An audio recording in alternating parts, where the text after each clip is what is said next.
Hello, ladies and gentlemen. My name is James Phoenix, and welcome to another episode of the Lair. My sound effects are not working right now. Y'all don't forgive me. Anyway, Dude, your audio's not working this right is the now. final episode of the 20.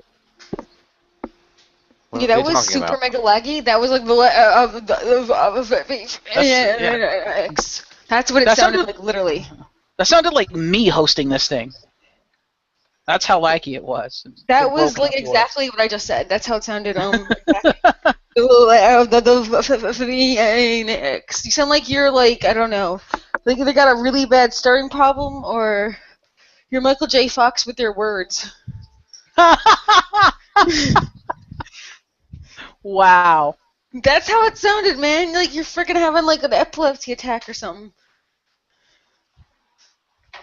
Is your audio working now, Jim? My audio is working fine. I'm hearing everything just fine. I'm not hearing any lag. Yeah. Well, You're sounding it's fine okay now. Yeah. Before it was like really fucking terrible. Alright, so now that that's out of the way, Lair of the Phoenix. We saw frickin' Starkid. Trail of Oregon. Go, Jim. Indeed, this is a review of the. Well, first of all, here let me just. Trail to Oregon. It's pronounced Oregon, Starkid, there you not go. Oregon. The game is called fucking Trail to Oregon. Don't tell me about my childhood, goddammit. It's Oregon, not Oregon. If you listen to how they pronounce it in the show, most of the time they pronounce it Oregon, which is the Doesn't proper way matter to the pronounce show. it. It matters about my frickin' childhood experience, and I always pronounced it Oregon. Okay then.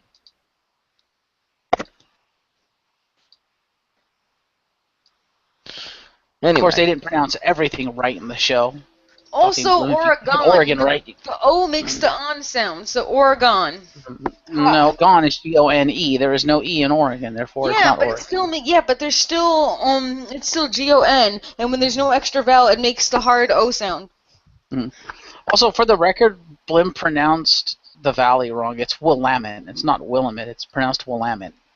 But Okay. anyway, Pronounce that's anything minor. how you fucking want to when it's your play.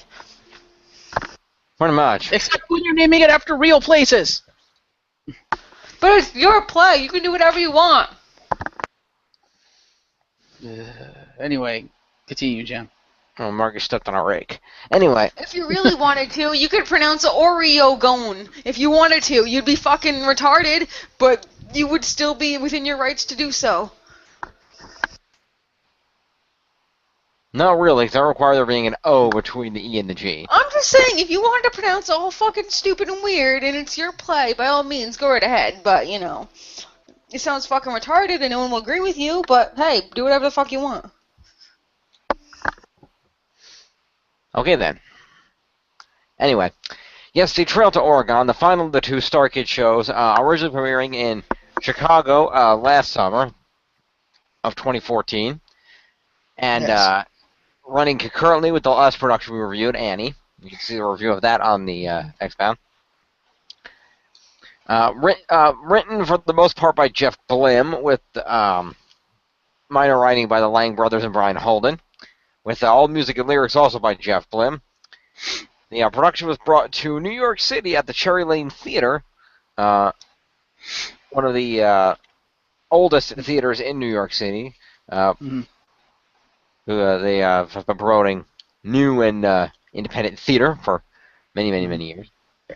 Yeah, I believe Blim wrote the book and the story, and the Lang brothers and Holden adapted it to a screenplay with a little input from Blim, but I think they're the ones that are mostly wrote the adaptation. Okay. And it actually surprised me that Nick Lang was the one that directed it. I thought Blim himself was going to be directing it, and then when I saw the credits, when I saw it the second time, I was like, oh, wait, Nick Lang directed this? Okay, then. Yeah, that's the thing. That's the thing. You can't direct something you're starring in. It's really, really hard. Nick Lang's directed everything he starred in. Yes, but he's only appeared in a minor role here and there, whether it's as Pappy and Obi-Wan in the Annie, or whether it was as one of his other minor characters, Swordy, Scarvy, whatever. Nick Lang's always ever been in minor roles, and he's been able to get away with it. And technically, no, most of them were directed by Matt Lang, actually, if you did your research. Ah, fair enough. Yeah, Nick Lang is usually an assistant director, if anything. Fair enough. Yeah, I really did like Trail to Oregon. This was a good production. After having watched it a second time, I was like, okay, yeah, this was actually pretty good. Yes, the production originally, like I said, last summer, July, end of July, beginning of August, originally was alternating with Annie in Chicago, and was then the production was then put on YouTube a little while ago,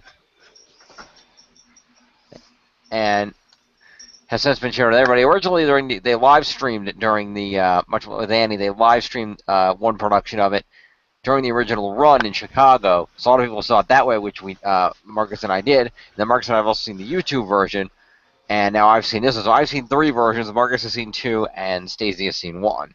Well, technically, you saw all the endings, so you saw multiple parts of versions.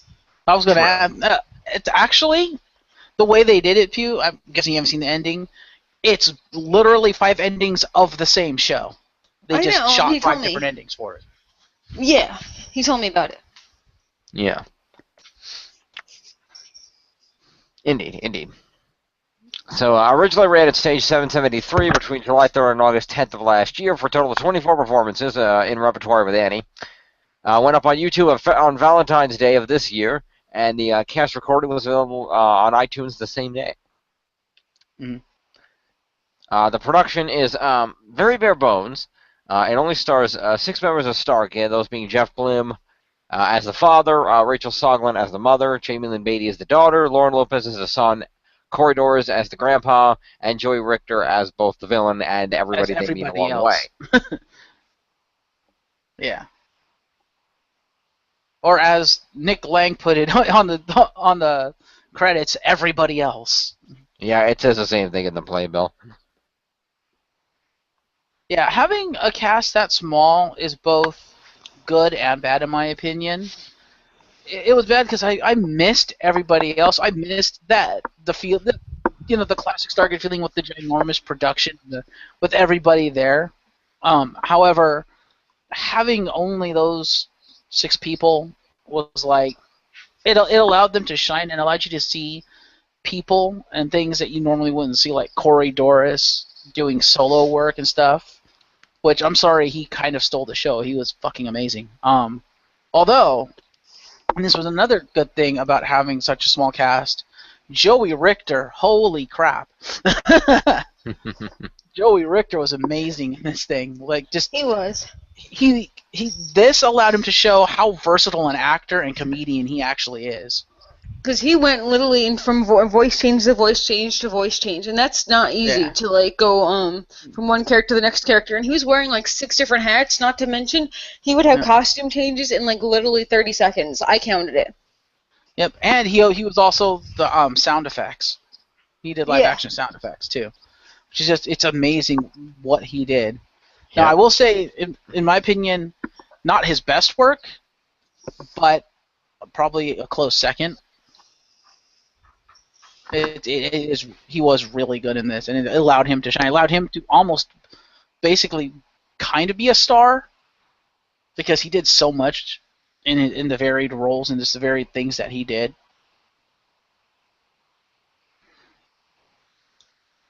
And the voices that he did and stuff, which was, there was variations on his own voice. It wasn't changed that much, but he did have somewhat unique voices for each of the characters, which I thought was kind of cool. And he definitely did the runaround. He went from costume to costume to set to putting on hats, nose, whatever, just full on running around, literally doing all the actors. This reminds me of how you know how somehow Jim Carrey kind of runs around and does a bunch of shit all himself. Yeah. It's kind of like that, except in a play form. That's what kind of stuck out to me. Mm-hmm. That the fact that if it were Jim Carrey, at some point he would have talked out his ass. Well, yeah. Hey, that would not surprise me with Joey Richter. Come on, he's had a talking dick. I think he can have a talking ass. True. Anywho, so we're gonna go there. We'll talk about the production a little bit. The basic premise. We'll discuss the end. I don't know, Stacey, did you get a chance to go back and watch the other endings? No, Okay, well, we'll talk about the endings a little bit. it's fine. And then around the end, we'll talk a little bit more about specifically the production that we saw today and some of the things that were different after we covered the basics of the production. Okay. Fair enough. So, the production number is based on the hit computer game The Trail to Oregon that everybody in our generation played in school when we were a kid. The show begins with the family... last generation. I played it when I was a kid. Okay, fair enough. You're not that much older than us. I kind of count you as part of our generation, but anyway. No, but Okay, see, well, the thing I with didn't know what if you he's did or actually not. saying because- is, oh, good.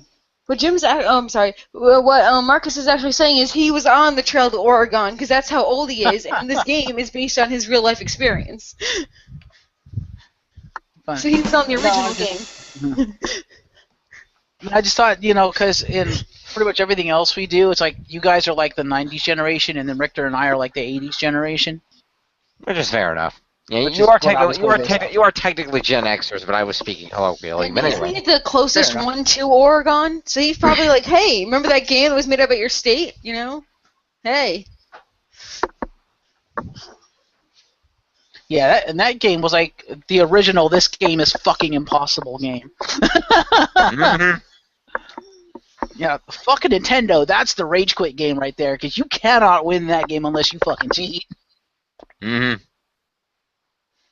So anyway, the production opens up with an introduction of the family and the song "Trail to Oregon," or should Gone to Oregon, I guess it's called, titular song, where the family is introduced. I mentioned them earlier, and as Jeff Blum kind of introduced it, he asked for the audience to name the members of the family, just like in the video game, to go down the trail. And of course, they try to get people to use the most ridiculous, obscene names possible because it makes it funnier. The father was Sir Shits a lot. Yeah, we'll get to the names of that specific production later. Right now, we're just gonna talk about the basics. What? But what do you mean? I said right now, we're talking about the basic production, and we'll get to the actual names at the Okay, end. you just mentioned the names, so why would you not say them right now? Because right now we're talking about all the productions together. We're not talking about that specific one. But that's the one that we saw. I know, but Marcus didn't. We're not just reviewing the one we saw. We're reviewing the production as a whole. Fuck them. Okay, fine. I'm sure they say fuck you too. Anyway, I was just saying that to Jeff, Marcus, but okay. No so offense. so after they all receive their names, they explain. The mother character explains that the father accidentally burned down their farm because he's a farmer, and that they're now going down the trail because they have no choice. I thought the kids burned down the farm and the father was supposed to be watching the kids. No, the father burned down the farm. That's why the mother yelled at him. I know, but I thought he was supposed to. It sounded like the way they were saying it. He was supposed to be watching the kids, who then burned down the farm. No, she was yelling at him because he burned down the farm. Because he never said he specifically did it. He just said because you weren't keeping an eye out, and then she also yells at the kids. No, he did because she yelled because he said it was an act of God, honey, and she explained that yes, it was God who knocked over that lantern into that dried hay. Yeah. Maybe God should be more careful next time. Meaning it was him that did it. He knocked the lantern over in the barn and burned their farm down. Okay. It just sounded like he was supposed to be watching the kids, and then I had nothing to do with the kids. I don't know where you got that. Okay, because they kind of yelled at the kids both equally in this one. I don't know how it might have been delivered line. That's because the kids were complaining they didn't want to do any work. But anyway. I'm saying it might have been delivered in other versions you saw differently, but that's the version I got from this. Okay, anyway. So, the father tries to think, they're going to have fun going down the Oregon Trail. They begin their journey in Independence, Missouri, with the song Independence, where they come across a variety of people, all played by Joey Richter, who give them honest but depressing advice about the trail. Mm-hmm. Which is a whole lot of fun. Well, let's talk about each of the songs as we're going through here, too. We can do that, too. The songs are really good. Yeah, so the opening song is called "Gone to Oregon," which the family sings as they get their names and set up the production. What do we think of the opening song? That's a good introductory song to introduce you to the characters and the actors and stuff.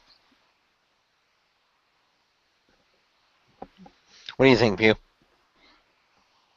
I liked it. It was a very good introductory song.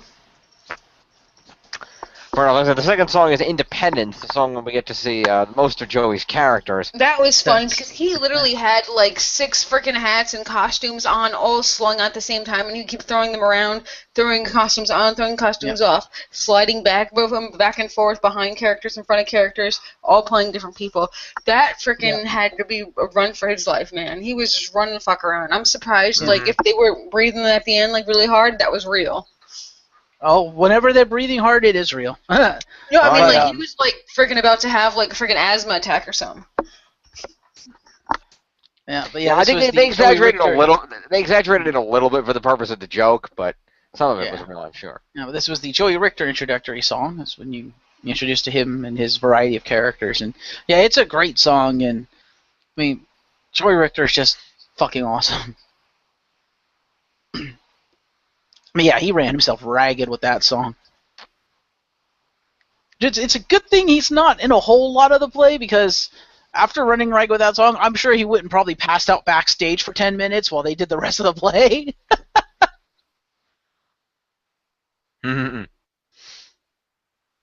Actually, I think he was on screen, like, not, or played side people on the side, so I think maybe he would just be like, okay, you have 60 seconds. Okay, now I have to go back out. It'd be more like that. Well, the nice thing is, like, half the characters he played, he didn't have to do much, so it afforded him rest. Like, when he played the Ox, he just kind of had to be there and look stupid. Yeah. So you could just quite literally sit down on the stage for, like, 5 minutes while they went through the scene, and he could just kind of sit there and half doze off if he had to. So his roles were well proportioned and well paced, which is good for him. Indeed. So they're recommended by the final of Joey's characters in this song to go down to the general store to get the supplies they need for their trip down the trail. They proceed to do so, and when they get there, Father explains that they're farmers, they can live off the land, so they don't need any food or anything. Just the bare essentials. Boxes of bullets. And a wagon. Which the general store guy, sensing that Father is an idiot, proceeds to shyster him into a really shitty wagon. With octagon wheels. With octagon wheels for 8 times the traction. And a floor window. Best view of the actual trail. And Joey Richter. We'll throw in Joey Richter for free. Yes, simply ox. And a free horny ox. I'll tell you, he got for only $50, he threw in the ox for free. Which, to me, kind of didn't make sense, calling it a horny ox, because not really even once throughout the entire production did Joey Richter ever portray horniness. He was just kind of there. He portrayed more stupidity than anything else. Like, he seemed horns. She's not wrong. Anyway, so as they are getting their supplies, Joey Richter also warns them at the end of the song that friends don't let friends ford the river. Meanwhile, as they disperse, the daughter is approached by a man who introduces himself as Mr. McDoon, also played by Joey Richter, who is taken by her beauty, and warns her about the famous outlaws, the Bandit King, and his only companion, Cletus Jones. Cue Cletus Jones. Upon hearing his name, Cletus appears and helps McDoon to catch daughter, who is unaware that this handsome stranger is actually the Bandit King, and is, at this point, more than happy to enjoy his sexual advances. And Cletus Jones is played fabulously by Corey Doris. Yep. Mother arrives to save her from the advances, in which McDoon tries to explain, I was just making sexual advances on your daughter, it was perfectly fine. And she basically gets rid of them, kind of pisses daughter off, who was looking for love. The Bandit King vows revenge as they leave. And they run back into Grandpa, who reprimands the mother for leaving the father in the general store with all the money because he gets very easily taken by salesmen. He then pulls up with his aforementioned wagon and deformed horny ox. Finally, they go ahead and they begin their journey as everybody but Father complains. But Father enjoys the fun of the family road trip with a song called The Grind. It's the grind. Opinions on The Grind? I don't remember that one too much. It was there. No, it's the one where they're sitting in the wagon, and then as they're sitting on the wagon just rolling, that's when Jeff Blim just gets up and starts dancing, and then Lauren He Lopez does starts his jumping weird in. like stripper kind of dance, and Yeah. there's a night dark, light dark, light dark. Oh, that one. Yeah, that was an okay song. And we'll find our way back That was home. fun. Yeah, it was a good song. Yeah. The dancing was awesome. Yeah. So time passes, and the wagon breaks for the 10th time. And It was so, like the third time, but whatever. well, I'm telling you what it says. But anyway, the wagon breaks again.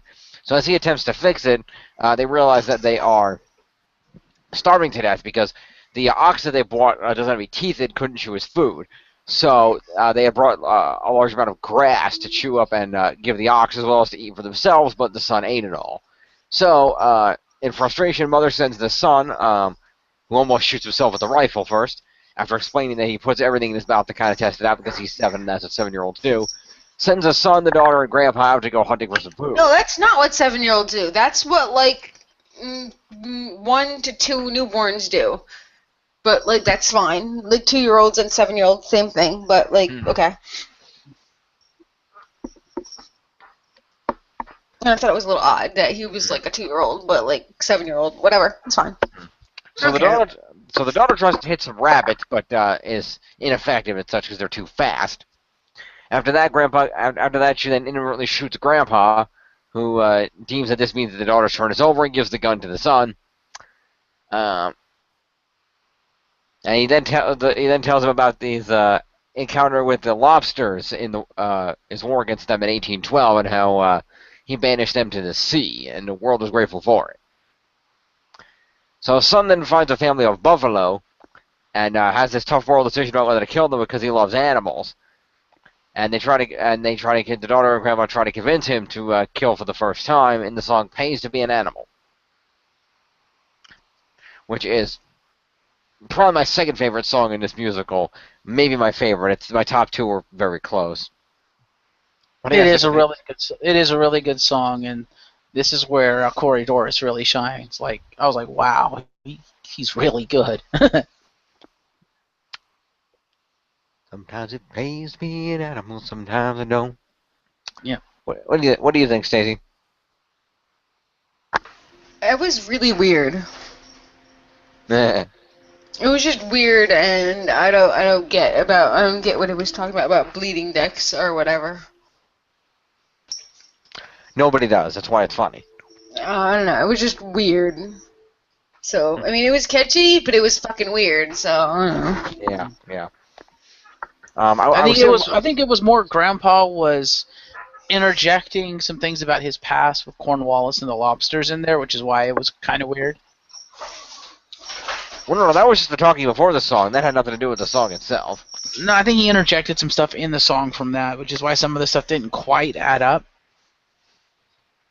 Because it was supposed to be Grandpa kind of being Grandpa. Yeah, but no, he doesn't mention anything about, in the original, he doesn't mention anything about the lobsters in that song. No, I'm talking about, like, the bloody dicks and stuff like that. I don't think that's anything to do with it either. But anyway. Okay. I think Grandma was just going to be crazy. However, I've said most of this for the end, but since we're talking about the songs, I will note here that Corey Doris added a little bit of this song in the production we saw today, and he did add a bit about the lobsters in there. Right after, where he started talking, maybe they realized that Grandpa was being contradictory in the production and they decided to correct it. I don't know. But Grandpa mentions that story sucks so fucking right in the face, except for that story about those lobsters in Cornwallis. There's in the end something else about that. So, anyway, great song, a lot of fun. So the son ends up shooting down all the buffaloes.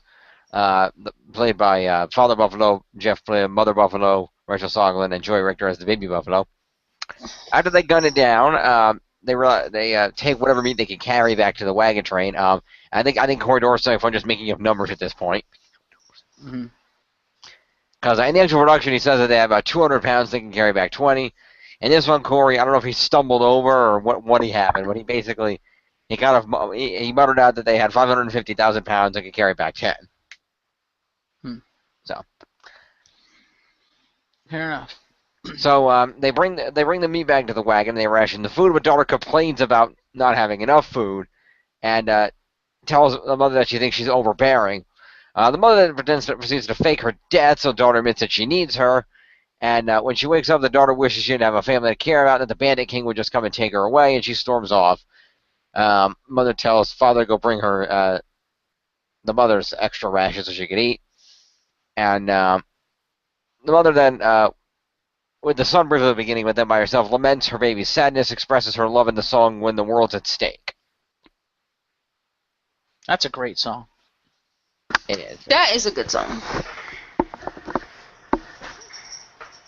And it wasn't just a world at stake, it was their world, as in like they're like everything. It's not like the world, but their world. Yep. That is kind of the point. And I'm just saying it's a difference, because the world at stake means something's going to happen to the world, but if it's their world, it means something that's going to happen specifically to their children. Yes, but the name of the song is The World's at Stake. Yeah. Okay, but I'm just saying that's what they said, their world, when they sang it. But I'm making a point, their world, because to them, their kids are the world, so therefore to them it is the world. I know, I'm just saying they said their world when they sang it. They didn't say the world. Well, it changes a little bit during the course song. It is When the World, but occasionally they put, occasionally she inserted there for a couple of specific lines that it's supposed to be in when she's talking about them specifically. Okay. But the song is When the World's at Stake. So when the rest of the family is asleep, the father tries to convince the mother to come sleep with him. After a long while, she finally acquiesces, only to get bitten by a snake inside the sleeping bag. And when father sucks out the venom and then inadvertently swallows it like a dumbass, he ends up going into a coma and hallucinates that a mysterious voice, Joey Richter, tells him that the Watchers, who he is shown to be the audience, will kill one of them off in an unpleasant way. Dysentery. And with Jeff Lynne proceeds to do a dance number with the rest of the group wearing poop masks to the song Dysentery World. That's a fun song. It's a dysentery world. Dysentery world. So they arrange a funeral for nice father. body. Also, fun little piece of trivia here for those, and I'm assuming Stacy hasn't, for those who haven't seen the Joey Richter Oregon bloopers on Starkid's channel right now. On one of the productions during that song, Joey Richter inadvertently uppercuts his mask and knocks it up, and he does a slow, awkward, grabs it and just pulls it back down. Like, whoopsie. Yep.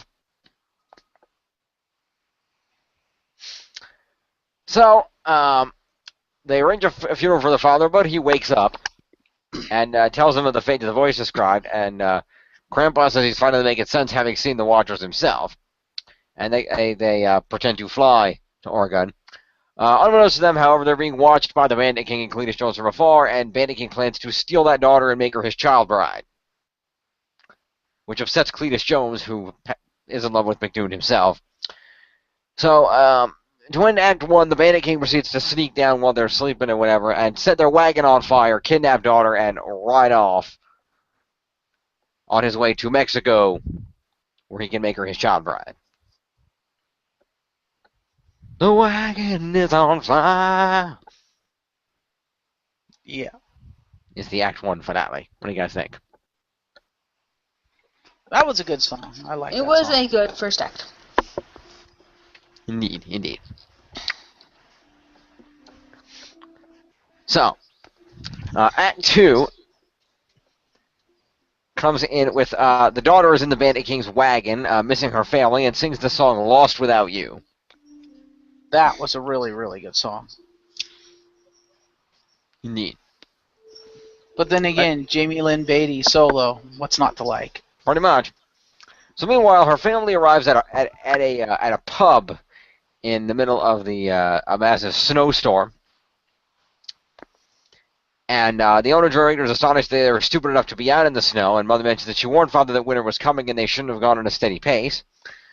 So they have some Mike's Hard Lemonades that the bartender was going to get rid of for free because there's just enough alcohol in them to make them taste worse than regular lemonade. Meanwhile, Mother proceeds to trade her wedding ring for a bottle of Kentucky whiskey. She then compares Father to having a dog around, a cute dog, but a biter dog who isn't safe around her family, and proceeds to take her remaining child, the son, and leave the father behind. Although the son does give father advice about how he meanwhile the son is drunk on several bottles of Mike's Lemonade at this point. Proceeds to mention that hey, sometimes things fall off the wagon, but they bounce back, and maybe you will too. So they leave, and father's left with Grandpa, and Grandpa gives him a pep talk about how he can do, how he understands how it feels. You don't want to be like me, the useless member of the family that nobody cares about. You can do better than this. And conveniently, general store guy and his girlfriend walk in. I also find it interesting that mother leaves without Grandpa. It's like, wait, so not only do you leave your good for nothing husband, but you're leaving your father behind? You really fucking suck as a person, lady. I thought that was interesting too, where she left the Grandpa. Well, if it is his grandpa, she probably figured he'd catch up with them. Yeah, she fucking's like, see you. She's like, I don't give a shit. The only dick I care about is the one attached to my son. Bye. Mm-hmm. It's like, damn, lady. So, father proceeds to approach a general store guy, who attempts to talk his way out of it to no avail. And father threatens the general store guy with a rifle, threatens to shoot him and his girlfriend, saying, I want a good wagon with round wheels, nothing fancy like a floor window or a horny ox. And I want a lot of food, and you're going to give it to me right now for free. And saying that he would shoot them because he would do anything to protect his family no matter what, and sings a small reprise of When the World's at Stake. Mm-hmm. So general store guy says, just don't hurt my friend, you can have my wagon and then my food, and you can go. So father takes the wagon, he proceeds to pick up mother and son as they're trying to hitchhike their way out of town. And mother's overjoyed and takes the reins and sets the pace to Grolin and the rations to bare bones for a speed run. I like that song. Yeah, that was a good song. That was a good joke, too. I like that joke. The speed You like run. that? That was clever. Wasn't it? Well, almost everything in this musical is a joke about the game, so... Yeah. Like having the pace set to steady and getting hit by winter. Mm-hmm. So they, at the same time, as the family races to Oregon, Cletus Jones reveals his jealousy to the daughter, who constantly rejects the Bandit King's advances and tries to convince him to let her go. Cletus won't do this, but when McDoon comes back over after having taken a huge dump in the Great Columbia River, she convinces him to trust her and let her go. Otherwise, how is she ever going to, trust him enough to be his child bride? But she tries to run away. They recapture her, and pretty much ran around it in the theater. Yeah, she ran up the. In our verse, she ran up the. There was only. It's a very small theater. There's only the center aisle. So they ran up the center aisle. Cletus chased her. They came back down. He grabbed her as she came back down the aisle. McDoon, and Cletus got back, and Cletus makes a joke about where would you be without me, and McDoon's and literally right here, holding up a child bride. You really did nothing. So, after this, they tied the daughter back up and proceed to caulk the wagon. Using the remains of the buffalo, their ox that they killed, and use his entrails to caulk the wagon up and seal the hole so that they can use it to sail down a river. While singing the song "Caulk Your Wagon." That was an okay song. Which I will say, the song "Caulk Your Wagon" just gets 10 times funnier when the song becomes "Caulk Your Wagon" Brian Holden. What? Remember, the daughter was named Brian Holden. Oh, they actually named the daughter Brian Holden. Yeah, that's what I'm saying. And it was nice. Brian Holden, Cockster Wagon, Brian Holden. Caulk Your Wagon, Brian Holden. Nice. It was pretty hilarious. So, what was the reaction when someone suggested Brian Holden? Did they have a reaction? There was a cheer. Said, oh, that asshole. I guess we'll choose that name. Yeah, pretty much. They basically made a joke about it. Jimmy the Cow looked at the crowd, like, all right, we'll go with it. So they went with it. It was pretty funny. and it led to a moment that was the best part of the production, which I'll tell you about as soon as we're done with the summary here. So, The trio, with their now caulked wagon, jump into the Great Columbia River. But unfortunately, the wagon hits a rock and breaks into pieces, and daughter ends up clinging to a boulder, with McDoon hanging onto her and Cletus hanging onto him. And now we have a moment of silence for the fallen Gem Phoenix. Yay! Chirp, chirp, chirp. So as they're hanging in the river, McDoon says this can't be the end of the Bandit King, inadvertently releasing his hand on the boulder to do his Bandit King hand gesture, and he and Cletus are swept down the river to their death. Or are they? I'm pretty sure they are, because daughter says, "Oh my God, they're dead." Oh, okay. Meanwhile, daughter starts wishing her family was here right now, realizing she was a fool to try to leave them. As the family pulls up in their wagon to save her, they decide to ford the river, even though Sun reminds them that they were warned their friends don't let friends ford the river, but as Mother points out, they're not friends, they're family. So they bring the wagon to the river, but they too hit a boulder, and their wagon gets destroyed too, as they manage to get a hold of their daughter, and they are swept away downriver. They wake up they were passed out on a beach somewhere. Grandpa wakes up first, only to discover they were saved by Cornwallis, and that Grandpa's crazy-ass stories about lobsters were true. As he previously explained, he and the lobster leader Cornwallis were both in love with the same woman. And so he, in order to end their feud, believing Cornwallis was the better man, he let the wife go, the woman who became Cornwallis' wife go with him. But Cornwallis also took Grandpa's $1 million bill. However, Cornwallis agreed to save them because his wife passed away, and in her honor, he saved Grandpa and the family, even though that changed nothing between them. So they realize, after the rest of the family wakes up around Grandpa, that they are just over the ridge from Oregon. So they proceed to head that way, only to be accosted at the state line by a doctor who says he's got to inspect them for dysentery. It's going all up and down the trail, we want to keep Oregon pure. And after inspecting the family, proceeds to, he will announce that one of the family members has dysentery. And this is the point where the ending splits depending on the vote of the audience, who, as we found, got to vote on the way into the theater. Basically, on the way into the theater, you had your ticket scanned on the left, and then on the right they had 5 little treasure chest-shaped boxes with a name on them, and a bunch of little red, tear tickets like they use for all kinds of shit, like generic fake, generic little, tear tickets. The red ones, and basically everybody tear a ticket and you put it into the back of the person you want to see die. And that's how they vote on the ending of which of the 6 family members is going to die, and depending on which of the 6 family members die, the ending is slightly different. Mm-hmm. If the father, the grandfather, or the son die, there is some slightly different dialogue as they're respectively dying, but every family member who dies has a little bit different dialogue, and then proceeds to sing the song when you called it "You Gotta Go." Mm-hmm. Opinion on that song? First of all, that's a great song. My favorite versions of it are Corey Doris and Jamie Lynn Beatty for different reasons. Mm-hmm. I like Corey Doris just because his voice is so different to the others, and I know this might sound a little racist, but he's got that deep black man's voice, and it completely changes the song for me when you hear him sing it, because it's like, okay, yeah, this is the way it needs to be sung. But then again, you have Jamie Lynn, who's fucking Jamie Lynn, and she's awesome, and she's hilarious, and of course, her voice. Indeed, they are great.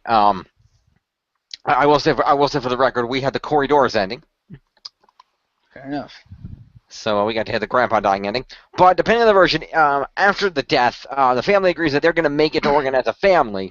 The father stating this if he's still alive, if he's the one that died, then the grandpa says it. And they proceed to drag the body of the fallen family member across the state line into Oregon so they can get there together. Now, if the death was the father, the son, or the grandfather, they suddenly awaken, realizing that the clear Oregon air filled their lungs and brought them back to life. If it is the mother, she sits up with the same dialogue as earlier when she was fooling the daughter, revealing that she faked her death again as kind of revenge for the daughter running off. And in the case of the daughter dying, she wakes up with the same dialogue, revealing she did it to get revenge on her mother for pulling that crap earlier.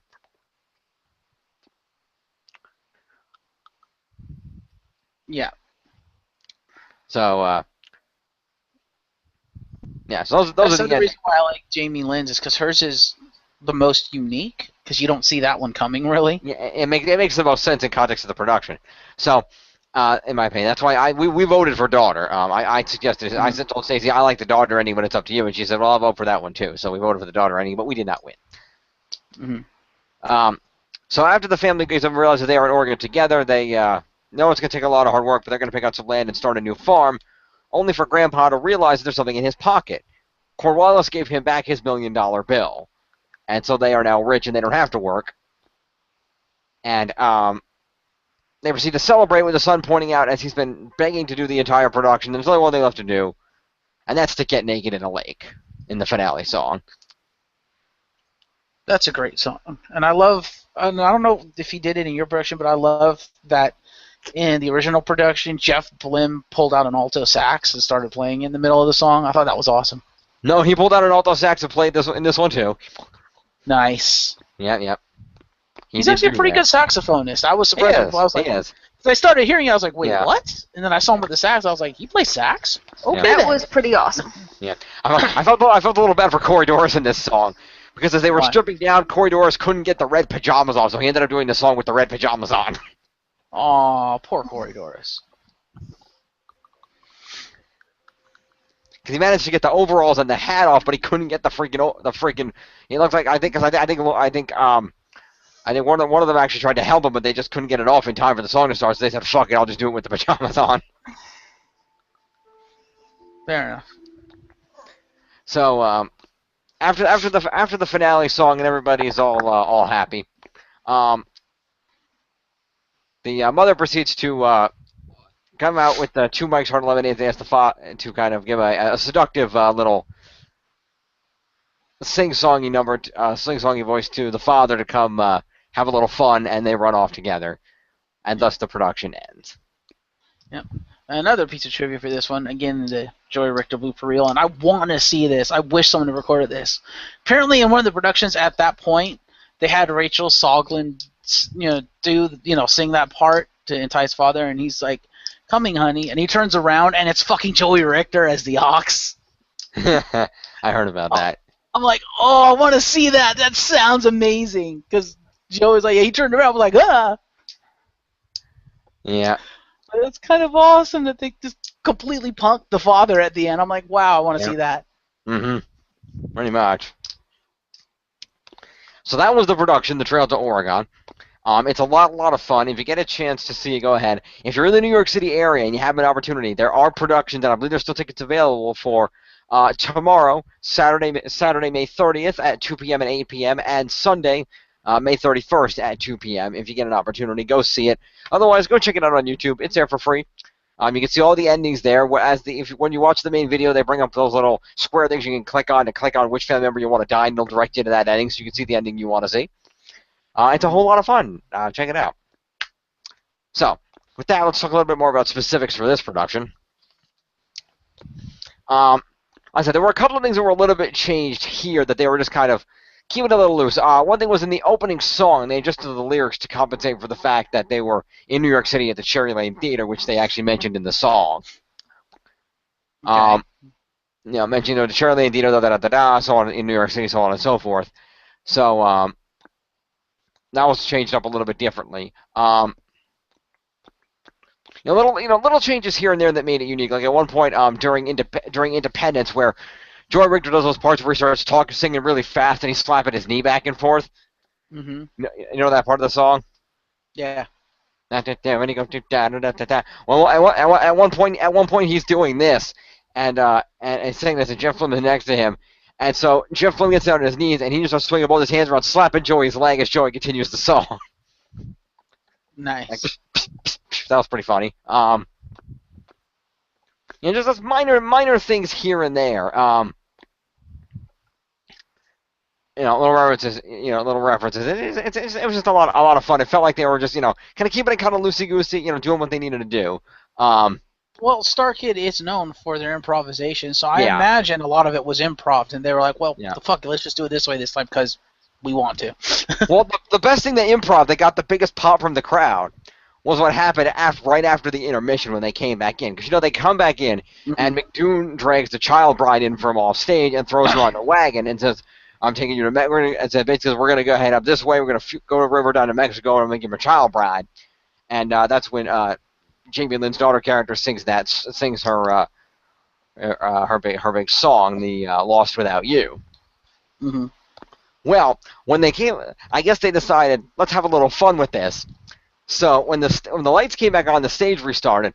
Joey Richter walks out as McDoon and is walking toward the wagon. And, they named, like I said, remember, they named Jamie Lynn. Let me just explain real quick. The names were the father, Sir Shits-a-Lot, mother, Trophy, daughter, Brian Holden, son, Guy Fieri. Seriously? Seriously. Holy shit. Okay, I kind of want to see this production now. And Grandpa Captain Jack Sparrow. Shit, I hope someone recorded it because I want to see this. It was pretty freaking awesome. So anyway, so Joy Richter comes out. Joy Richter comes out from off stage, pulling the child bride behind him, saying, "All right, come on, Brian Holden, get on the wagon." However, as he steps out, he's not pulling Jamie Lynn. He's actually pulling Brian Holden. Nice. At which point the audience exploded. And that's when Joey Richter pretended he didn't realize who he was pulling. Gets spun around, like, just looking at his face, like, who the hell are you? And meanwhile, the audience is just screaming. And Joey Richter just look like, what are you doing? Like, what are you doing? And Brian Holden jumps on the wagon. He's like, come on, I'm the child bride. Let's do this. Joey's like, no. And Joey throws him back off the stage and pulls Jamie Lynn out. Nice. That was hilarious. Actually, after the show, everybody was, because the show, it's a very tiny theater, so after the show, everybody was kind of, because it's on a little, like a street corner, like a little one-way street corner, so there wasn't a lot of traffic, so everybody was kind of standing in the road after the production, and the Starkids came out, and they were hanging out on the street and signing autographs and talking to people, and we were there late because my parents were stuck in traffic picking us up, and I guess they must have been staying up the street because a couple of them, after they were done as the people were leaving, were headed up the street. And as we were standing there, Brian Holden actually walked past us, and I said to Brian, "It was a great cameo, really made the production." He said, "Thanks for coming." So I did compliment him on the cameo as he went by us. Nice. Yeah, you can talk to people when they're not in a crowd, apparently. I don't mind talking to people. I just don't like pushing other people out of the way to do it. That just seems I didn't push other people. You were just standing like 10, 20 feet away, hoping they would come to you, and that's not how it works. They would come to me. I knew they weren't going to. I was waiting for the crowd to disperse, and then I was going to go up. That was my point. Yeah, you wait like 20 minutes. No, excuse me. Anyway, so yeah, this particular theater, it's a very nice old theater, but it's very, very small. So as a result, there wasn't a whole lot of room for. Even the stage was much smaller than the one you see in the YouTube productions. They had to kind of scrunch the dancing in a little bit to fit everything on stage properly. Right. And a lot of the stuff they were running through the crowd, they had to limit that a little bit in order to make it all work. But yeah, it was very fun. Everybody came out everybody was hanging out right outside the theater afterward. They came out. They all signed autographs. Unfortunately, Rachel Sogolm left very quickly. We did not get her signature. However, let me turn on my. Well, first let me show you some of these. So as we were hanging out, we did get a few pictures. We didn't go crazy with the pictures, but we did get a few. Let me I turn think it that's on what here. you were trying to send me on my cell phone. Yeah. So here's Stacey with Joey Richter, Yay! who is the most photogenic of the group, I have to say. I thought I told you There was another picture I took of him accidentally, which had like half of our faces, so Yeah. that's the better one. And then here's a picture of her with Jeff Blim, which I took that picture, Nice. and we got that done. And then Blim seems like a nice guy. he was a pretty nice guy. Yeah, he was. Yeah. And don't forget the one that's gonna make Marcus jealous. Yeah. Nice. I made sure to specifically get a shot with Jamie Lynn. I wasn't gonna go crazy trying to get the others because they were trying to finish up. But they looked exhausted. They were trying to finish up what they were doing. And as we were getting Corey Doris' autograph, he mentioned that they kept running into this problem because the theater was right in the middle of a residential neighborhood, and the neighbors kept getting pissed that there were like mobs of people outside milling around and making lots of noise. So Nice. he said the neighbors were getting mad that they had fans and they were constantly out there making noise and taking up all the neighborhood. So they were trying to get everything done pretty quickly. But Corey Doris was like, "What are we gonna do? Tell them to leave? We can't do that." He makes a valid point. Yeah. So yeah, I got more Jim. So those are the three pictures we got. They're on Facebook and Twitter if anybody wants to go check them out in slightly clearer than Minicam fashion. Feel free. I also got that shirt, if you see that right there. The Trails to Oregon shirt that I bought for $25. Hang on, let me just... this shirt. Basket cameo. that would work if your camera worked. Okay, now your camera's working. So this is the Trail to Oregon New York shirt. Nice. Which is a Starkid on the bottom there. Click the things that stays on the screen. There we go. They also had another shirt they were selling that was basically designed to look like a New York City subway map, but at each of the locations was the name of one of the songs in the production. Nice. I was debating between the two, but this one seemed like it was more obvious what it was, so I bought this one. I'm surprised you didn't walk out with the soundtrack. They weren't selling it. Really? That's surprising. We have to realize that they don't have actual CD albums for all their productions. They haven't really done an actual CD since, like, Batman. I would have thought they would have produced one for this one since they had all the songs. All they had to do was take them and burn them onto CD. How hard can that be? You would think, but I guess they're sticking with the iTunes Bandcamp thing because they have not released any physical albums for Twisted, Annie, or Trail to Oregon. Fair enough. So anyway, in addition to the photos, we had these playbills here, which included an autographs page, so we did get as many autographs as we could. Nice. As you can see here. I saw Joey. Yep. We have Corey Doris right up here. Mm-hmm. We got Brian Holden because he came out afterward and signed everything too since he made a cameo. Basically, what he's saying about all these autographs is that he was too shy, and I got all the autographs for him. Pretty much. I made her do the work. You didn't make me. You were just like, can you please just, I would like your autograph, ma'am. Can you come over here? Anyway, Lauren Lopez over here. This is Jamie Lynn Beatty sideways over here. Joey Richter right there, and Jeff Blim at the bottom. Jamie Lynn has a fucking awesome autograph. I like that autograph. Her signature's nice. Yeah, it's a nice signature right there. Stacey has the same. Mm-hmm. Yeah, Stacey has the same, although she ended up getting Lauren Lopez's twice because when she went back to get mine, she got hers again instinctively without realizing, oh, I already have it. So. I think Jamie Lynn has the coolest looking signature of the ones you have there. It is a cool looking signature. I have to remember next time to actually bring markers for people to sign things on because they don't actually bring out their own markers. So. Mm-hmm. That was part of the problem is people were borrowing each other's markers. Jeff Blim stole a marker from somebody. He couldn't figure out who the hell he stole it from. So, yeah. His now. Yeah, pretty much. But yeah, this is a very nice playbill. It mentions the Cherry Lane Theater right on the front there. You know, information about the production there, the cast crew and setup and everything. Lovely pictures of the cast inside with information about their various accolades and things.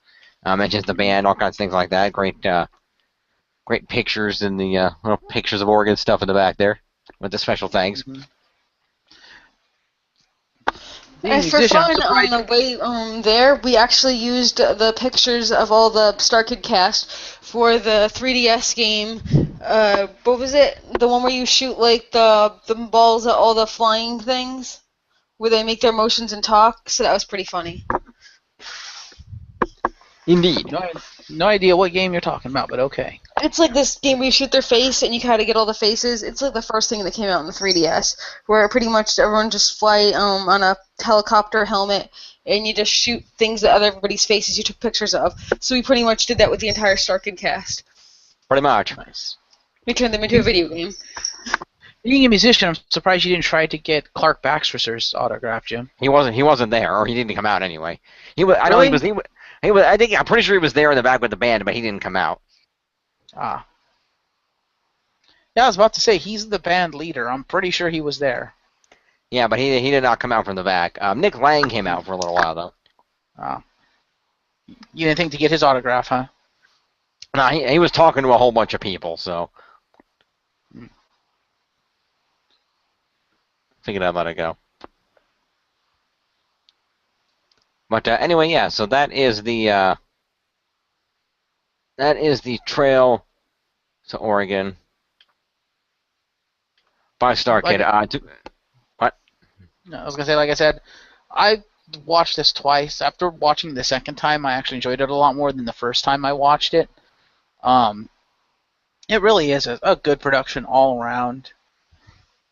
I do have some notes here. Let's see. Yeah, like having the notes. Oh, go ahead. Sorry. No. I forgot one of the things they added in today's production was during one of the earlier songs. I think it was the grind. Jeff Blim's voice inadvertently cracked while he was singing, and later on during the scene in the tavern where he starts talking to general store guy, they go off on this 5 minute. They go off on, and remember there's that scene where general store guy starts trying to sing along with the World's at Stake song. When he goes to hit the high note, Joey Richter intentionally hits it horribly, and then like, nope, not doing it. If you remember that part of the song. Yes. Well, he did this, and Jeff Blim proceeds to play on this. He goes, and Jeff Blim proceeds to play on this. He goes, the same thing happened to me at the beginning of the show. And just like, yeah, I know. What's up with that? And they start going on about how they have like. Like no water. Like I ordered 3 waters with this. I ordered this drink. And they go on this like 5 minute tangent about ordering drinks and never getting drinks and a terrible fucking service at this bar, just for no reason. It was hilarious. Again, improv. Yeah, pretty much. And that's why Starkid is awesome. Yep. Also, I will say there was one mistake. It did happen during the scene in the bar where the mother gets in this big thing and tells the father off, or she's to march out with the son. She accidentally screamed the wrong name. She screamed, "Come on, Brian Holden," instead of "Come on, Guy Fieri," which she just played it off, just kept going. She didn't stop to react to it, but the audience reacted because the audience went, "Ooh." Nice. Overall, it was pretty good. Yeah, I thought on the whole this was a much better performance than Annie. The humor was better written in this one, I thought. And the actors and actresses actually sang and performed the songs, which I'm like, yeah, it was much better with that than it was in Annie with the separation, as we mentioned in the previous, in the Annie review. Now, this felt more like a Starkid production to me, which is probably another reason why I enjoyed it more. But one thing I will give Annie over Trail to Oregon is that I felt Annie had a stronger story and better pacing than Trail to Oregon. Fair enough. Because I felt the Trail to Oregon was a little fast in some points. But after having seen it a second time, the pacing is okay. I still think Annie's pacing is a little bit better. But Annie had better written drama. In my opinion. And that's because, and I mentioned this to you before, Jim, my one big complaint with Trail to Oregon is the fact that they cock tease you twice. And in my opinion, kind of like Mole's point with Star Trek 3, what it does to Star Trek 2, I felt they did here with the drama and the emotion. Because there's 2 points in the production where a character dies, but then they come back to life, and I'm like, can't do that. Because when you do that, it makes the emotional impact of the death completely pointless and irrelevant, because it completely negates it. Whereas, if you actually let the character die, then you have that emotional impact, and then everything going through that, the quote death unquote, actually matters, and you actually feel the emotionality. I think that's what made, like, the Harry Potter musicals, that's what made the drama in those 3 productions work, was the fact that they didn't cock tease you with the death. When they killed someone, they were fucking dead, aside from Harry Potter. But then you kind of expected that, A, because it's Harry Potter, and B, because the senior year was a parody of Chamber of Secrets. So Harry Potter fans knew what was coming, pretty much. But aside from him, every other character that they actually killed off, well, aside from him and like Voldemort, but every character that they actually killed off stayed dead, and that added to the emotional impact of the story as a whole and of everything surrounding the deaths and the songs. In this production, in Trail to Oregon, because you tease us with the death and then they come back to life, especially the last one. Like, when the father dies the first time, I might have been able to forgive that one. If they didn't, then again, do it with the ending, because it's like, and I think that's worse, just because that's the one where they're like, yeah, the audience gets to choose who dies, and then they choose, and the person doesn't really die. I'm like, really? So you're basically telling the crowd, haha, your opinion doesn't matter, or your choice doesn't matter. I'm like, no, that person should have stayed dead. I'm sorry. I think they made a huge mistake bringing whichever family member is chosen to die. I think they made a huge mistake in bringing them back. I think they should have stayed dead. I'm kind of glad they didn't die, because the way they wrapped it up and the whole like family shit or whatever, it just wouldn't make sense with the whole tone if they stayed dead. And I do understand the feeling that your choice is being undermined, because that's what I felt as well. I mean, my choice didn't get like freaking made anyway, because I chose the grandpa and I chose the daughter. 'Cause fuck her, but you know, like I totally get that, but I just feel for the overtone of the whole play, it would have not matched it if they died, though. Like, for reals. So I'm kind of glad they didn't, although I can understand you would feel that way. Yeah, I think it would have been okay and better if that had been the only death, but because they precede that death with the fathers in the middle of the play, to me, it kind of makes it not okay for the last person to stay alive, because it's like, you know, at least let one of them die, have one of the deaths matter. But when neither of the deaths matter, and that's the other thing too, is when you play Trail to Oregon, the game, whoever dies in that game is fucking dead. They don't come back to life. But I think the deaths matter in a sense of how they react to it, because it helps them, tightens them together, and makes them value the family that much more. It does. I don't know, maybe it's personal preference. I wish at least one of them had stayed dead, preferably the final one. I didn't want the dad to die, because I'm like, you know what? No, he's freaking awesome. If anything, fucking kill the daughter or the mom. Or the grandpa. Like, I was okay with either of them dying. Preferably grandpa or the mother. I don't know why. I don't know. Yeah, that's my personal opinion. Jim, what do you think? I understand your valid point, but I think I agree with Stacey, because I think with the family tone they set, with how important the family unit was as a whole, it would have ruined the whole tone if they got to Oregon and the whole family wasn't there together. It just wouldn't have worked. It's just the way the tone of the play was written. And I think the father thing in the middle works because you see him singing and dancing in his coma, so you know he's not actually dead. You know he's just out of it, because he was just singing and dancing in his coma a minute ago. And the voice warning him that one of the family members is going to die, it wouldn't have been doing that if it was him right then. So the idea of father staying dead right there doesn't make any sense with everything going on in his hallucination and around him in the production. Right, but I'm just saying, in my opinion, you can't have both times the person stays alive. One of the two times someone needs to stay dead. But maybe that's just me. Well, I just think father wasn't dead. He was just in a coma. They just didn't know it. And I think it would be weird for the tone of the film, but I can totally understand your choice being undermined. Yeah. Mm-hmm. Fair enough. But aside from that, I really did like the play. I felt that Rachel Soglin was the best actor/actress of the group there, or at least she put on the best performance, because, yeah, she was really good. Dramatically. I agree with that. She was dramatically she was very, very good. She's a really great actress. Yeah, Corey Doris was the best comedically.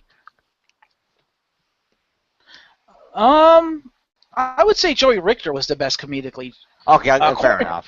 Corey Doris was like the total package in terms of, because he had a great voice. He's a good actor. He is funny. He's just all there, and like he's, of the entire group, he's the one person that Starkid fans haven't really seen do much, and now you have him in a starring role, and now you know why they put him in a starring role, and it's like, wow, do more with this guy. He's awesome. Indeed. But yeah, this production as a whole was just very well cast. They all did a great job. And they had some strong singers too. You could tell with Rachel Soglin, while she does have a good voice and she's a decent singer, singing is not her forte. Mm-hmm. She's a much better actress, and to a degree a dancer, than she is a singer. Oh, Denise? No, Rachel. Rachel? I don't know about that. I said when she does The World at Stake, it's a pretty damn powerful song. She can sing. It's just a matter of sometimes her voice happens to hit a particular. I don't know how to describe it, but sometimes her voice gets a little grainy, a little bit. Like you saw it with her earlier songs in Twisted, but by the end of that production, she sounded fine too. It's just, I think she's definitely better in this, vocally speaking, in this one than she was in Twisted. I can agree with that. I think the thing with Rachel Sogolin that I've noticed is her voice is a little more poppy and not as like stage oriented. You know, like musical / opera oriented as the rest of them. And because of that, her voice isn't as resonant as, like, say, Jamie Lynn's or Lopez's. So when she sings, she doesn't hold the notes very long, and I think that kind of hurts the songs that she sings. Not that she sings them bad or anything. She sings them well. She sings them in tune, usually. But I think just because of how her voice is and her singing style, I don't think it fits the stage as well as the other female Starkids. Fair enough. But she's a phenomenal actress. She's a great actress, and she's a pretty good dancer. She's a good stage performer. I will give her that. She's very good. Fair enough. What does Stacy think? Yeah, what does Stacy think? I think this was freaking awesome. I loved it. I thought you would. Indeed. Much better than Annie. Annie was like... Yeah. Fair enough. And I love the dancing here. I didn't really pay too much attention to a lot of dancing, but I felt like the dancing was specifically, like, amazing on this one. Yeah, they had some good dance numbers. I wish you could have... You know what you need to do? You need to go onto their channel and actually watch the full-on production that they did last year, because you need to see the dance numbers in all their glory where they have enough room to actually do the dance. Jeff Blim did, like, amazing dancing. Yeah, they did pretty, with what they could. I'm just saying, Stacey, that stage, as I mentioned when we were there, was much smaller than the one they originally performed on, so they didn't have nearly as much dancing room and room to do what they wanted to do in terms of things like running into the crowd and whatnot. Whereas if you watch the original, if you have an opportunity, you'll see the dance numbers are more involved and there's a little bit more craziness going on, and it proportions out a little bit better. Yeah, and also, I'm assuming what you mean by smaller is that the stage is narrower. Is that right, Jim? It's not as wide. Yeah, well, both. It's not as deep either. Okay, yeah, because I think because the problem is the way they had to set the stage up to make this work is there's the stage that they're performing on. There's the floor hanging from the ceiling, and the part of the stage they're performing on, and then a black screen, and then the band is behind the black screen. Ah, fair enough. So because of that, because of the way it's such a small theater, the band had to be physically on the stage behind the actual production setup. So that limited the amount of stage space they had in terms of depth, and it's not even that wide of a stage to begin with. So fair enough. Yeah, Stacey, you should at least see the streamed version once, because I think you'll like it. I think you'll see what we mean. I'll make sure to check it out. It's a little better. Yeah. Yeah, you can check out the other 4 indies you get to see too. Mm-hmm. But I wish I could see the version you guys saw just for the names, because that sounded amazing, and the Brian Holden cameo. Yeah. When they realized, wait a minute, one of our characters, they named the daughter Brian Holden. Yes, we're gonna fuck with them. Which I think was more of a pop, because I don't think anybody knew that he was there. I think everybody assumed that he was back in Chicago. So when they pulled him out, all of a sudden it took about 5 to 6 seconds for people to realize what was going on. Because at first, Joy pulled him out, and everybody was like, "What's going on?" And then it took about 5 seconds for people to realize who it was, and then the audience just exploded. Nice. So it was really good. He kind of wrote it, so it doesn't surprise me he was there. He worked on it a little bit. Jeff did most of it, but yeah, he was one of the writers. He worked on the book. Because he was there. You said Nick was there, so pretty much that. And also, he's one of the Starkid founders. So it would be like, I don't know. It'd be like if they did a Power Rangers thing and like Saban decided not to show up. It would be kind of weird. Fair enough. I'm just saying, given that I figured Nick Lang would probably be there because he was the he was the director, but beyond that, I didn't expect them to have Brian there. But I normally when they do these kind of things, I figured maybe Julia was arranging it, maybe she was back there, but I guess not. I think Brian tries to be at pretty much everything Starkid related. Which is fair enough. He unfortunately did not bring Meredith with him, but she was probably working. Probably. But yeah, Brian Holden also is technically the face of Starkid, so yeah. Sort of. Well, he's the Michael Cole of Starkid. He's the mouth of Starkid at least. Yeah, okay, that's true. I will give you that. For better or for so, worse. anybody have any final comments on Trail to Oregon? Not really. I really enjoyed it. I encourage people to go watch it. And if you're a fan of Starkid, it will make you a fan of, if not more of a fan of, some of the other Starkids. Like this one will definitely like turn you on to Joey Richter if you weren't already turned on to him, because yeah, he's awesome in this. But still, I have to say my favorite Joey Richter performance, the best one, has to be Barry Potter senior year. Just my God. But anyway, that's to come. I will be talking about that later. Yeah, there's going to be some kind of a retrospective video going back to discuss some changing opinions on certain Starkid productions with Marcus, and I'll probably be there too. We'll come around to that when we have an opportunity.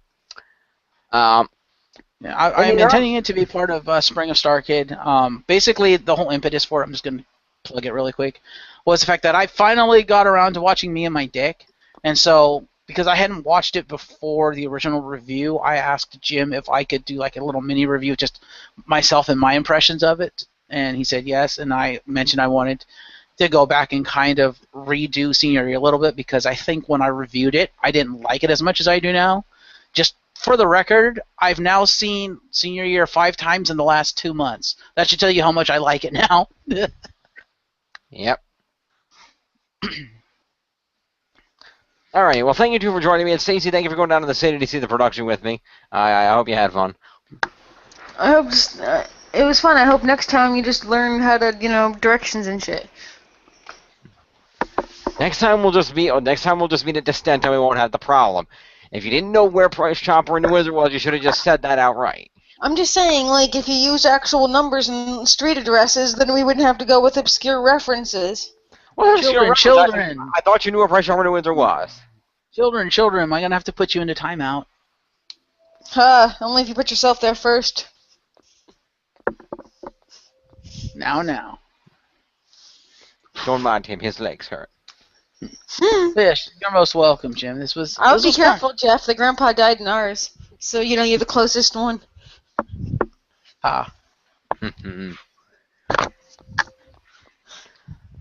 Alright.